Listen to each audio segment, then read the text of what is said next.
Hey everyone, welcome back. हाजिर हूँ आपके लिए लेकर एक बहुत ही यूनिक कॉन्सेप्ट पे बेस्ड हॉरर मिस्ट्री मूवी की एक्सप्लेनेशन। इसका नाम है ट्रेन ऑफ द डेड। ये फिल्म साल 2007 में रिलीज़ हुई थी एंड एक थाई हॉरर मूवी है जिसकी कहानी काफ़ी ज़्यादा इंटरेस्टिंग है। दोस्तों, एक्सप्लेनेशन शुरू करने से पहले मेरी आप सभी से एक हम्बल रिक्वेस्ट है कि अगर आपको ये वीडियो पसंद आती है तो प्लीज़ इसे लाइक करके कमेंट्स में यस लिख दीजिए। साथ ही चैनल को सब्सक्राइब करके बेल आइकन प्रेस कर लीजिए। Now with no further delay, let's begin. Film की शुरुआत में हम एक काई नाम के बंदे को देखते हैं एंड वो सो रहा होता है। उस रात उसे बहुत ही ज़्यादा डरावने सपने आ रहे थे और तो और सपने के अंदर भी वो सपना देख रहा होता है। पर जब उसकी नींद खुलती है तो सामने अपने दोस्त को मरा हुआ पाता है एंड ये देख वो चिल्लाना शुरू कर देता है। पर तभी काई को पता चलता है कि वो उस टाइम भी सपना ही देख रहा था और ये सोचकर उसकी हालत बहुत ख़राब हो जाती है कि उसे अचानक से ही एक बार में इतने डरावने सपने क्यों आने लगे। फिर अगले सीन में हम एक ऐश नाम के बंदे को देखते हैं जो कि मोटोक्रॉस रेसर होता है। वो रेसिंग में बहुत ही टैलेंटेड था लेकिन उसे हमेशा चीटिंग से हरा दिया जाता था। बट वो उतना पावरफुल नहीं होता कि चीटर्स को सबक सिखा सके। फिर इसके बाद वो अपने फ्रेंड से अपना एक एनवेलप ले जाता है एंड वहाँ उसका फ्रेंड उससे कहता है, प्लीज़ मेरे शॉप की कुछ देर ध्यान रख लो, मुझे कुछ काम है। एंड ऐश राज़ी हो जाता है। दूसरी तरफ हम एक बैंक को देख पाते हैं जहाँ पे कुछ लोग बैंक के पैसे को लूट रहे थे और ये काई की ही टीम थी। टीम में 5 मेंबर्स थे, काई, मिड, जून, लेक्स और जेक उनका लीडर। पैसे को लूटकर वो अपने वैन में बैठ जाते हैं लेकिन तभी जून को पुलिस की एक गोली लग जाती है और वो वहीं गिर जाती है। वो चिल्लाती है, मुझे भी अपने साथ ले चलो, लेकिन वो लोग उसके लिए नहीं रुकते और वहाँ से अकेले निकल जाते हैं। रास्ते में पुलिस उनका पीछा कर रही थी और हड़बड़ी में उनकी वैन ऐश के फ्रेंड की शॉप में क्रैश हो जाती है। बाहर की तरफ पुलिस थी तो वो लोग पीछे के गेट से भाग निकलते हैं और वो लोग ऐश को एज अ होस्टेज भी ले लेते हैं। फिर हम देख पाते हैं काई को भागते हुए ऐसा लग रहा था कि ज़रूर उसके आसपास कोई तो मौजूद है, पर वो समझ ही नहीं पाता आखिर उसके साथ ऐसा क्यों हो रहा है। फिर अगले सीन में वो लोग वहाँ से भागकर रेलवे स्टेशन के सुनसान एरिया में पहुँचते हैं और वहाँ पे एक ट्रेन की लास्ट कोच में चढ़कर छिप जाते हैं। वहाँ वो लोग डिसाइड करते हैं कि वो रात तक उधर ही छिपे रहेंगे और रात होने के बाद वो पैसों को आपस में डिवाइड करके अपने अपने रास्ते निकल लेंगे। तभी काई पूछता है, ऐश का क्या करना है। टीम लीडर जेक चाहता था ऐश को अपने पास रखना क्योंकि इस एरिया को वो अच्छे से नहीं जानता था, लेकिन ऐश इसी एरिया का था तो वो उससे बहुत काम आ सकता है। फिर वो सभी सो जाते हैं एंड जब उनकी नींद खुलती है तो वो नोटिस करते हैं कि ट्रेन ने चलना शुरू कर दिया है। एंड तभी वहाँ पे जून भी आ जाती है और उसे देख सब लोग हैरान हो जाते हैं कि आखिर जून जिंदा कैसे वापस आ गई। पर जून उनसे बहुत नाराज़ थी कि उन लोगों ने उसे वहाँ पे अकेला क्यों छोड़ दिया एंड वो बहुत मुश्किल से पुलिस से बचकर यहाँ आई है। फिर कुछ देर बाद उन्हें कुछ आवाज़ें सुनाई देती है, मानो जैसे दूसरे कोच में पार्टी चल रही हो। वो लोग देखते हैं कि उनके नेक्स्ट कंपार्टमेंट में यंगस्टर्स पार्टी कर रहे हैं और उसके बाद वाले कंपार्टमेंट में भी लग्जरियस पार्टी चल रही थी। ये देख वो लोग बहुत खुश हो जाते हैं और डिसाइड करते हैं कि वो लोग इन सभी को लूट लेंगे और उनका पैसों का डबल फ़ायदा होगा। फिर वो लोग वापस अपनी जगह आ जाते हैं एंड जेक कहता है, इन सबको हम लोग लूट लेंगे। पर तभी ऐश उससे पूछता है, तुम लोग इन्हें लूट तो लोगे लेकिन इनसे बचकर कहाँ जाओगे, ट्रेन तो चल रही है और रुकेगी कब किसी को भी नहीं पता। बट ऐश की बात पे कोई ध्यान नहीं देता और सारे चोरी करने चले जाते हैं। एंड ऐश को एक रूम में बंद होने के कारण घुटन महसूस होने लगती है तो वो जून की मदद से बाहर दूसरे कोच में चला जाता है। फिर अगले सीन में दिखाते हैं जेक और लेक्स पार्टी पे लोगों को ड्रिंक सर्व करने लगते हैं ताकि वो देख सके कि किसने कैसे ज्वेल्स पहन रखे हैं। दूसरी तरफ काई को अभी भी एक घोस्ट हॉन्ट करे थी तो मिड उससे कहता है, अजीब ये मत करो वरना इन लोगों को हम पर शक हो जाएगा। पर काई को वो घोस्ट बार बार दिख रही थी और वो खुद को कंट्रोल नहीं कर पा रहा था।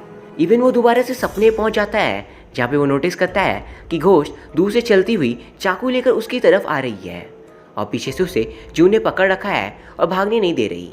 जैसे जून उससे नाराज़ है कि उसने उसे वहाँ अकेला क्यों छोड़ दिया। और तभी घोस्ट काई को चाकू मारने वाली होती है कि तभी काई जाग जाता है और उसे देख मिट कहता है, क्या तुम पागल हो गए हो, तब से देख रहा हूँ, लगता है ज़्यादा ही सस्ते ने शेक कर लिया है तुमने। काई उसकी बातों से नाराज़ हो जाता है और कहता है, तुम्हें अभी तो नहीं समझ आ रहा है कि मैं क्या देख पा रहा हूँ, लेकिन जब तुम ये देख पाओगे तब समझोगे। फिर अगले सीन में मिट काई को टीम लीडर जेक के पास लेकर जाता है और कहता है, इस लूज़र को टीम से बाहर निकालो, ये हमेशा डरता ही रहता है। पर तभी काई एक बहुत ही वैलिड पॉइंट बोलता है कि अगर हम लोगों ने चोरी कर भी ली तो क्या गारंटी है कि हम लोग ट्रेन से इजीली बाहर निकल जाएंगे। अगर उन लोगों ने हमसे लड़ाई की या फिर हमें घेर लिया तो और ये बात सोचने वाली थी, तो इसलिए जेक एक दूसरा प्लान बनाता है। फिर वो लोग जून के पास जाते हैं और वहाँ पे ऐश को देख जेक गुस्सा हो जाता है, पर ऐश उसे यकीन दिलाता है कि वो उसके काम में इंटरफियर नहीं करेगा। एंड जेक उसकी बात मान जाता है, लेकिन धमकी भी देता है कि अगर उसने कोई भी गलती की तो वो जान से गया। फिर जेक जून की हेल्प मांगता है अपने प्लान को एग्जीक्यूट करने के लिए। सारे प्लान बनाने के लिए वापस अपनी जगह पे आते हैं, लेकिन काई वॉशरूम गया था।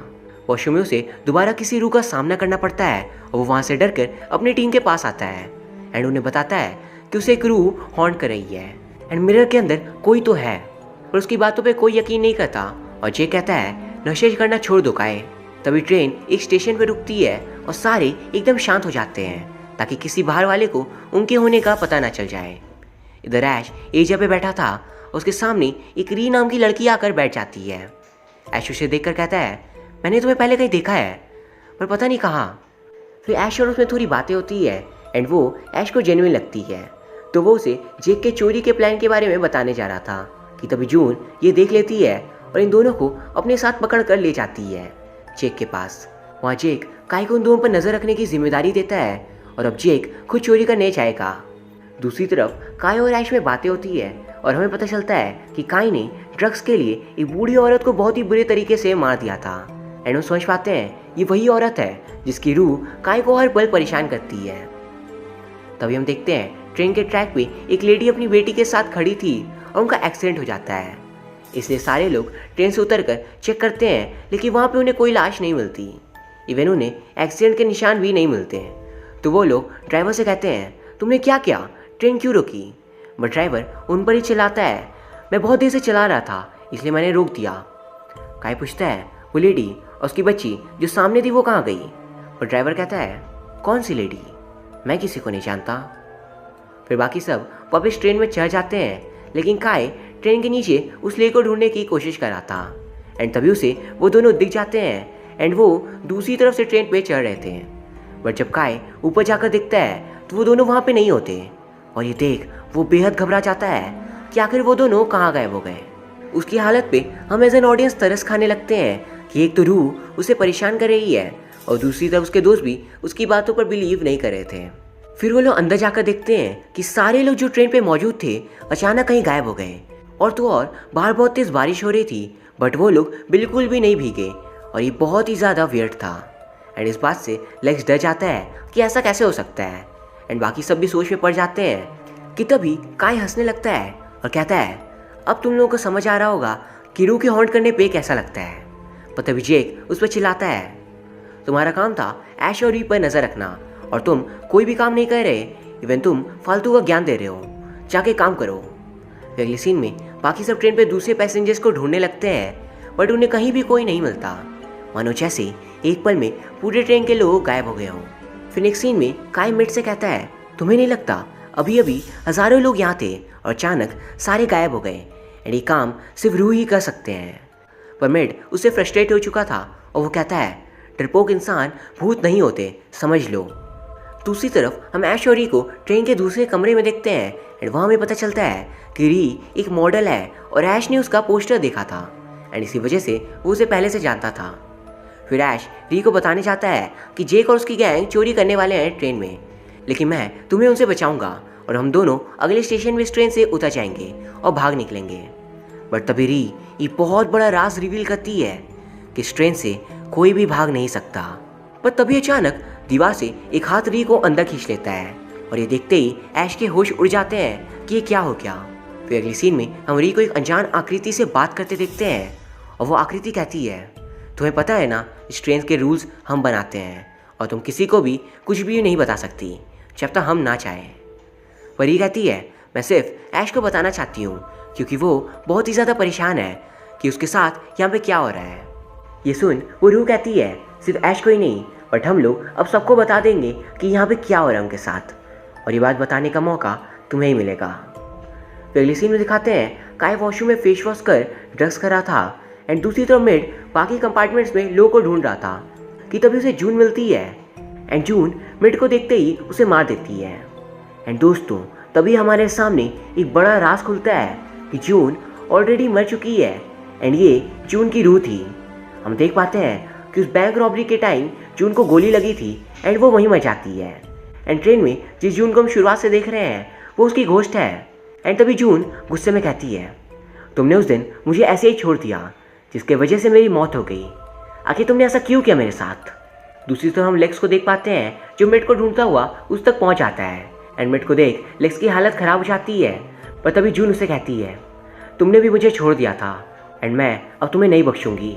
एंड ये सुन लेक्स वहाँ से तेज़ी से भागता है, पर फिर लेक्स एक चेंबर में फंस जाता है जहाँ पे बहुत से हाथ निकलने लगते हैं और लेक्स को हॉन्ट करते हैं। वो फिर वहाँ से बचकर निकलता है तो सामने एक मदर डॉटर की रूह उसे हॉन्ट करती है। एंड हम देख पाते हैं ये घोस्ट लेक्स को इसलिए डरा रही थी क्योंकि फिल्म के स्टार्ट में जब वो वैन में चोरी करने के बाद भाग रहे थे तो वैन लेक्स चला रहा होता है और उससे इन दोनों का एक्सीडेंट हो जाता है जिसमें इनकी मौत हो जाती है। एंड यही मदर डॉटर उससे अपना रिवेंज ले रहे थे। तभी हम वापस लेक्स को देख पाते हैं एंड ट्रेन के बाद लावा थी जिसमें गिरकर उसकी मौत हो जाती है। फिर अगले सीन में दिखाते हैं काई के हाथ को मिरर के अंदर किसी ने पकड़ लिया है एंड वो अपने हाथ को बाहर निकाल नहीं पाता, तो वो मिरर को ही गुस्से में तोड़ देता है और मिरर के टूटने के साथ उसका हाथ भी कट जाता है। दूसरी तरफ जेक को ऐश मिल जाता है और फिर उन दोनों में घमासान लड़ाई होती है, पर तभी ऐश को बचाने री आ जाती है एंड फिर जेक वहाँ से दूसरों को ढूंढने निकल जाता है। फिर दिखाते हैं री ऐश के सामने एक और राज खोलती है कि इस ट्रेन में सिर्फ वही चढ़ सकता है जिसकी आत्मा उसके शरीर को छोड़ चुकी हो, यानी कि ये ट्रेन सिर्फ डेड लोगों के लिए है, जैसे मैं और बाकी जितने पैसेंजर्स को तुमने देखा। एंड दोस्तों यहाँ हम समझ पाते हैं री जिंदा नहीं है बल्कि ये री की एक रूह है। पर तभी ऐश कहता है मैं तो जिंदा हूँ, तो मैं इस ट्रेन में कैसे चढ़ गया। री कहती है शायद तुम भी मर चुके हो एंड ये तुम्हारी रूह है। पर ऐश इस बात को मानने से साफ इनकार करता है कि वो मर चुका है। वो कहता है मेरी मॉम घर पे मेरा वेट करी होंगी, मैं ऐसे मर नहीं सकता। एंड दोस्तों यहाँ हम एज एन ऑडियंस सोचते हैं कि आखिर ऐश की मौत कब हुई एंड उसे मरते हुए हमने क्यों नहीं देखा। फिर ही उसे बताती है कि इस ट्रेन में बाकी लोगों को वही देख सकता है जो मर चुका है, यानी कि एक रूह ही दूसरे रूह को देख सकती है। एंड ये सुनकर ऐश खुश हो जाता है क्योंकि उसे आसपास कोई भी नहीं दिख रहा था। वो कहता है इसका मतलब मैं जिंदा हूँ। बट ये बात कहते ही उसे बाकी सारे लोग के सोल्स दिखने लगते हैं और एक बंदा सबसे टिकट मांग रहा था और सबके पान को स्कैन कर रहा होता है एंड वो इसी डेड ट्रेन का कंडक्टर था। फिर वो कंडक्टर आकर ऐश को बताता है कि तुम्हारे हाथों की लकीरें बता सकती है कि तुम जिंदा हो या नहीं, एंड तुम्हारी लकीरें बिल्कुल सही है, मतलब कि तुम जिंदा हो। ये देख री उसे पूछती है आखिर कोई जिंदा इंसान इस ट्रेन में कैसे आ सकता है। तो वो कंडक्टर बताता है कि बाहर की दुनिया में कोई तो है जो ऐश को मरने नहीं दे रहा एंड ये सुप्रीम पावर मेरी समझ के परे है।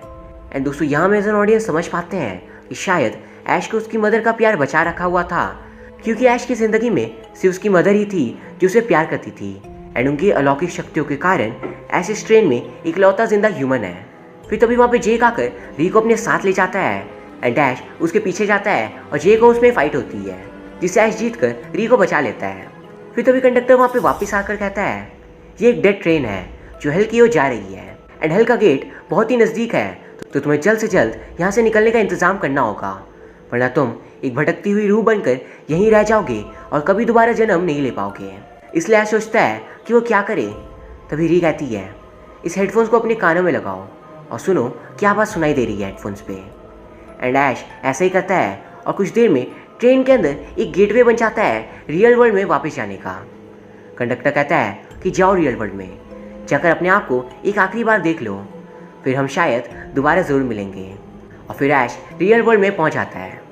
फिर अगले सीन में हम देख पाते हैं रियल वर्ल्ड में ऐश और वो चारों चोरों का गैंग मर चुके थे, यानी कि ट्रेन में उन पांचों की रूह ही थी।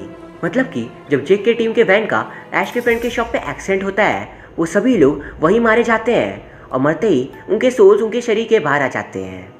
लेकिन उन्हें ये बात समझ ही नहीं आती कि वो लोग मर चुके हैं। और उन सब में इकलौता ऐश नहीं मरता, उसकी सांसें अभी तक चल रही थी, बट फिर भी उसकी सोल बाहर आ जाती है। और अभी तक हमने जिसे भी देखा वो सब सोल्स ही थे एंड कोई भी जिंदा नहीं था। लेकिन ऐश के हाथों की लकीरें ठीक थी और उसके सांसें चल रही थी, इसलिए वो अपने शरीर में वापस चला जा पाता है और उसे फिर अपनी ज़िंदगी दोबारा से मिल जाती है।